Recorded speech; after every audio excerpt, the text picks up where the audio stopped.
Hey Dave, I thought I'd make this video for you, just for you, right quick, because when we were talking earlier, we were talking about Adobe Premiere and Davinci Resolve Studio, and one of the reasons I was suggesting the Davinci Resolve Studio is because you was talking about one, you was having audio issues in the environment that you're working in, and two, you were having problems with Adobe Premiere.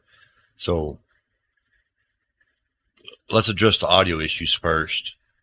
Uh, DaVinci Resolve Studio, the paid version, has some really useful tools that are easy to access when it comes to removing background noise and vocal isolation and dialogue level and all that. It's right here. You click on your audio track, and then you come up here and you click on the audio. This is in the edit screen. And you can turn on voice isolation. You can turn on dialogue leveler, which I don't really need it in this particular video, but it's there. And of course, I do a lot of audio production anyway, and I'm over messing stuff up. And I have a ton of audio plugins that I use in Cubase and stuff like that works over here in my Davinci Resolve. It would probably work in Adobe Audition if you had that, but I can't afford that. And I like the way this works a lot better. We could come over to the Fairlight, which is the audio console, and my camera is blocking everything right this minute, so let me move it. Let me move it over here. And I could also do the same thing that I was doing over on the edit screen.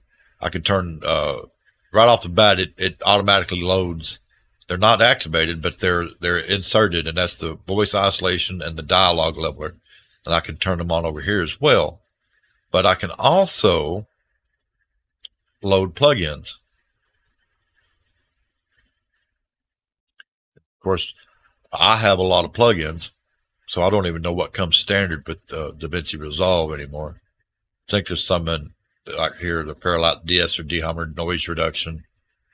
That one comes in handy if you got like AC noise and stuff, or air conditioner noise or whatever. But yeah, and one of the other things I like, let's get back over into the edit screen, is right here on the edit screen. I've got my video selected, so I can click on the video tab here. And if I turn super scaling on, which I don't need it for this particular video, but I can adjust the sharpness and the noise reduction, which I probably do need a little noise reduction. And this, I've cranked it up as far as we'll go here, and that's going to put a little bit of a load on it when I render it out. But anyway, my system will do that, no problem. Let's turn that off right quick.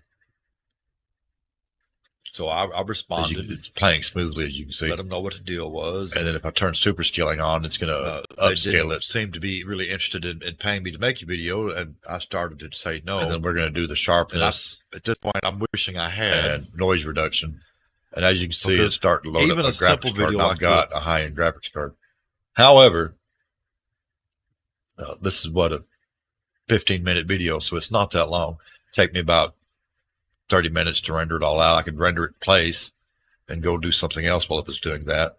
Or I can turn that on at the end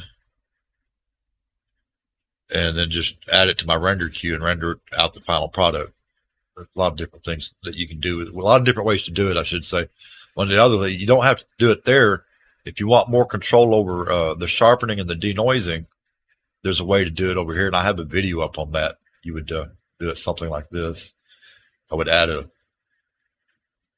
node, add a serial before.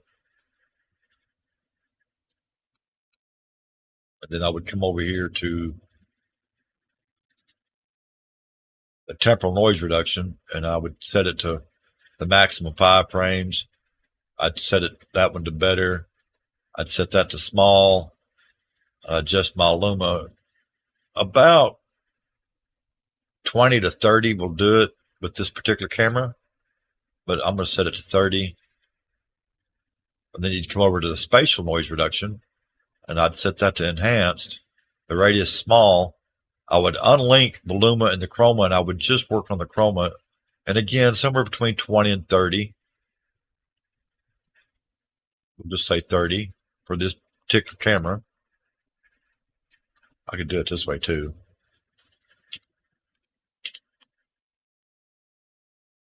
We come over to the motion blur and we'd set that to better. Motion radius small. And we just leave the, in this case, at 0. Then I come over to where it says blur, and somewhere between 50 and 47. Because I'm used to this lighting and that camera, I happen to know that it's going to be about 47.